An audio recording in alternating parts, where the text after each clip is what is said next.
ワンピースは実在する。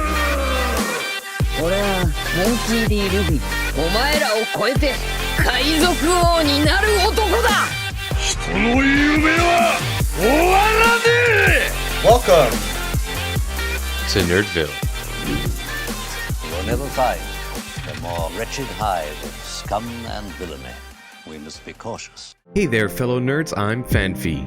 And I'm Turtles. The last two chapters of One Piece were crazy, where we finally get to see Saturn's Devil Fruit. As we cover this chapter, we will prove to you that the members of the Gorosei have demon god fruits depicting different versions of the Seven Princes of Hell. This week's cover page is really funny. The squirrel monkey taking Buggy's nose as he pursues him in anger. Well, that really likes to show us the personality of each character represented by an animal. That's what's been the theme so far, and I think the monkey fits Buggy very well. The chapter begins with someone announcing that all the Marines beneath the rank of Rear and Vice Admiral have to evacuate. Do not look back, and even a peek will not be forgiven. Some of the Marines run away in fear. Most of them have never seen Jay Garcia in person before. Some only in portraits, illustrating how rare of an occurrence this is. We cut back to Jay Garcia Saturn, who was stabbed by Bonnie. The Vice Admirals prepare their attack and ready to fire at her. Saturn is enraged, comparing them to maggots, reinforcing when he compared humans to insects a few chapters ago. And he exclaims that if he didn't want to get stabbed, he would have dodged. He seemingly pulls Bonnie towards him with an invisible force as he grabs her. Sanji tries to intervene, but is pushed back in a similar fashion. He removes Bonnie's sword, and his wound magically disappears, shocking Frankie. We have two explanations for these powers that Jay Garcia Saturn is showing. One, the fruit that Jay Garcia has is for us a god-type devil fruit, like Luffy, but a demon god, one of the seven princes of hell to be precise, Asmodeus. In demonology, these princes generally have powers to submit their will over others. This is similar to how Conqueror's Haki works, and to how we believe Luffy's drums of liberation might be an extension of his devil fruit power,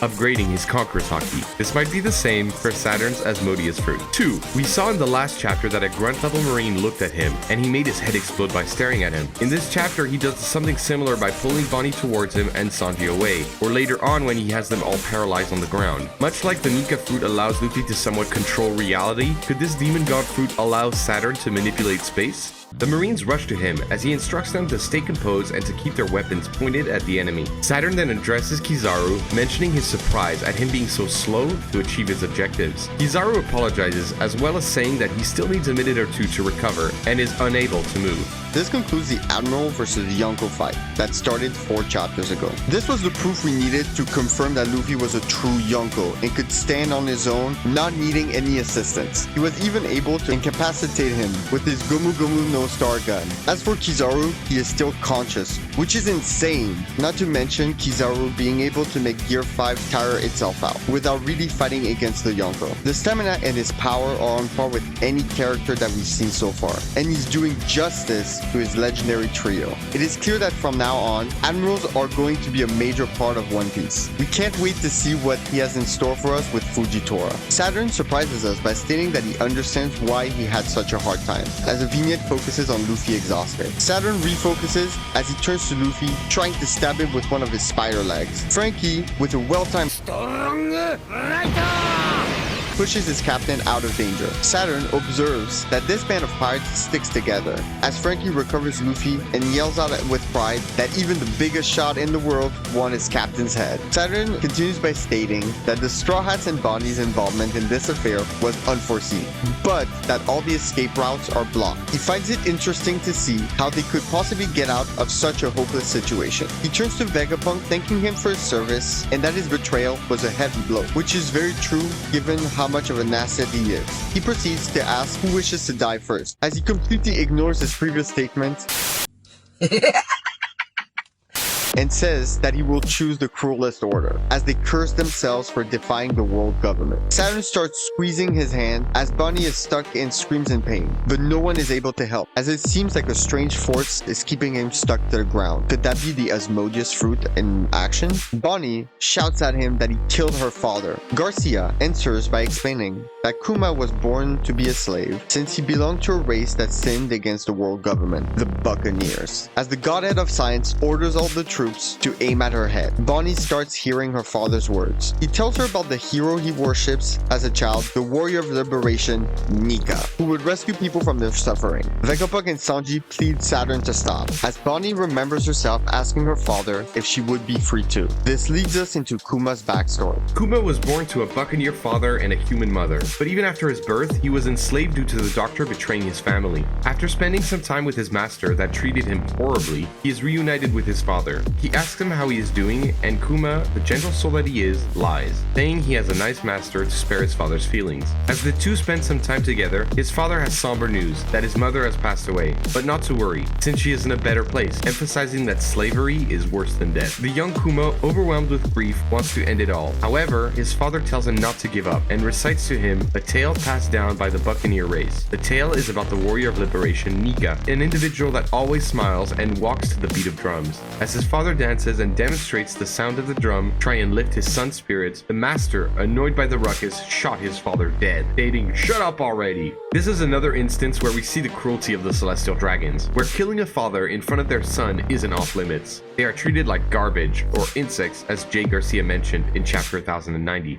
Honestly, what do you guys think of Kuma's father, bearing his son with the responsibility to live to continue the Buccaneer legacy, even though he admitted that death is better than this life? In this backstory, we also get a soft confirmation that Nika was perhaps a real deity in the world of One Piece, since he was clearly worshipped by the Buccaneer clan, which is a sin according to the world government. Another piece of evidence for this is the fact that Kuma always has a Bible with him in the pre-timescape era. Now, this could be a religious book created by the world government as propaganda that he is holding ironically, but it seems much more likely that this book is in reference to his father revering Nika. The next panel is a scene where we observe a large group of celestial dragons 38 years ago in the West Blue, preparing for the Native Cleansing Festival, an event that occurs only every 3 years, and this time is occurring in God Valley. Finally, we are getting to see God Valley and perhaps a lead into one of the most important backstories in the series, the God Valley incident. As they make the announcement that the traditional human hunt will begin, the king of the island expresses anger on what is about to happen. He is suddenly killed by young Figurlin Garling,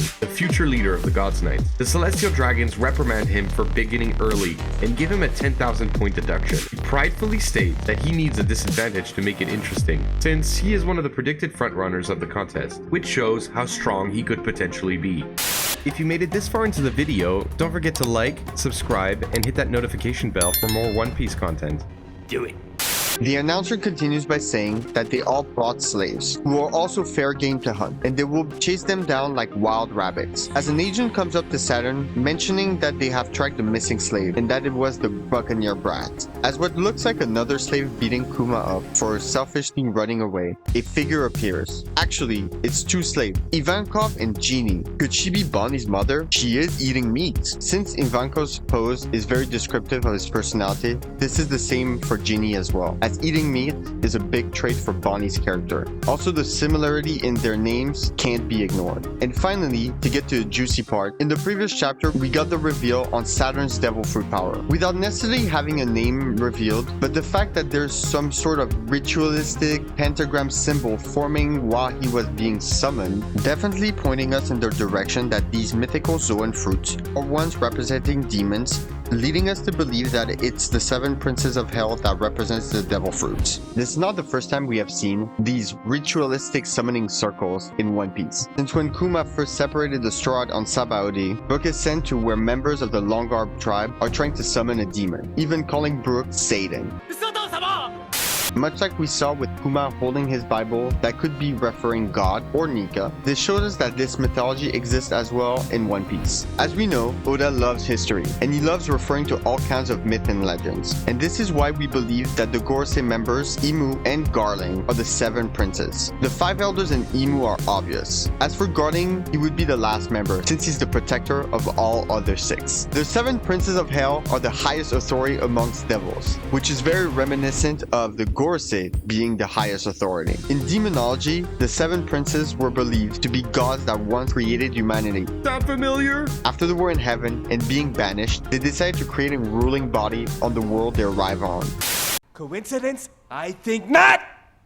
Oda isn't afraid to mix and match legends, which could explain why their appearance might represent something different, such as Saturn looking like an Ushi Oni, one of the yokais from Japanese mythology. We believe it is more of an aesthetic choice. For instance, we believe that Saturn's devil fruit will not be the yokai fruit model Ushi Oni, but rather the demon fruit model Asmodeus. The yokai seem to be qualified as lower class demons from the information that we've gathered, since they are not calamities like the Seven Princes, but more like monsters who attack passers-by. Saturn represents Asmodeus, the demon prince of lust. What? As head of science and defense, lust is just a good fit, since Vegapunk expresses that science is driven by desire, but also it seems that Saturn plays on what people lust for to control and gain an advantage. Bonnie has fallen into this trap, for instance, and is driven by her lust for revenge. If you aren't convinced yet, Asmodeus is also a chimera, just like the Ushi Oni. So now we will take a look at the other Gorosei members' potential devil fruits, and what they could represent. We believe that the branches of the world government they are in charge of could give us insight into what sin they portray. For Saint Jeffer Jupiter, who is the godhead of agriculture, it seems pretty clear that he represents Beelzebub, the demon lord presiding over the sin of gluttony, since the celestial dragons are among the few people on the planet who have limitless food reserves, which are not distributed properly. Similarly, for Saint Ethan Baron V Nushijoro, who is the godhead of finance, he represents Mammon, the demon lord presiding over the sin of greed. The world government pours most of the wealth in the One Piece world, with very little regard for the prosperity of other world nations. Saint Topman Warcury seems to be the embodiment of Leviathan, who presides over the sin of envy. Since his role in the government is justice, he created a system in which people indulging this sin would more likely end up incarcerated or executed. Also, in the description of the demon lord Leviathan, it says that he is a brilliant strategist, which seems to fit his personality quite well. Quick thing, everyone. You know, some of these might be us more grasping at straws, but the general theme works out. You get the gist. Saint Marcus Mars, head of the environment, is clearly the demon lord Belphegor, who presides over the sin of sloth. Since the celestial dragons have shown complete disregard for the environment with the rising sea levels after the destruction of Leloucha, that we know has happened before. Enies Lobby. Sloth is fitting, since being slow and lazy about environmental issues could lead to global catastrophes. Also, we know that they have the technology to manipulate weather, as we saw in chapter 1062, that they could use to aid countries like Alabasta to help them with their droughts, for example. Imu is obviously Satan or Wrath, as they are the leader of the world government. Is it fair to say that they could represent the King of Hell? This would match the personality that has been depicted so far, with every instance of seeing them, with them ending up in a rage, always resorting to the most violent measures at their disposal. Since we know that there are 6 people ahead of the world government, we had to choose a 7th person to make some sense. Who better than the leader of the God Knights, Figurine Garling? And if you've been following so far, there's only one sin left, and without a doubt, it's the sin of pride, Lucifer. That fits him perfectly, and we need no more evidence than his behavior at the God Valley Cleansing Festival, where he killed the king before the contest started, giving himself a penalty and saying with a lot of pride that he needed a handicap anyway to make it interesting, even though other members of the Gorses seemed to be present for that event. The idea of having one sin not be someone who is immortal, like the Gorosei or Imu, is very interesting and also fits pride very well. Similarly to in Fullmetal Alchemist, where Wrath is groomed rather than created from scratch, we believe that something similar is happening with the head of the Figureland family, where the head becomes pride to guard the ruler of the world government. It would be interesting to see if he barely uses his power due to his pride until he unleashes it for a worthy opponent. There you go, everyone. This is our review of chapter 1095 of One Piece. Let us know if you think that the leaders of the world government's fruits are tied to the 7 princes of hell. Hope you enjoyed, and don't forget to leave a comment, positive or negative. We just need the engagement. If you want to see a video where we talk about how the drums of liberation could be an ability tied to hockey, check this video that appears right here, right now. Envy, can you do it for them, please? Here. See you next time. Peace out.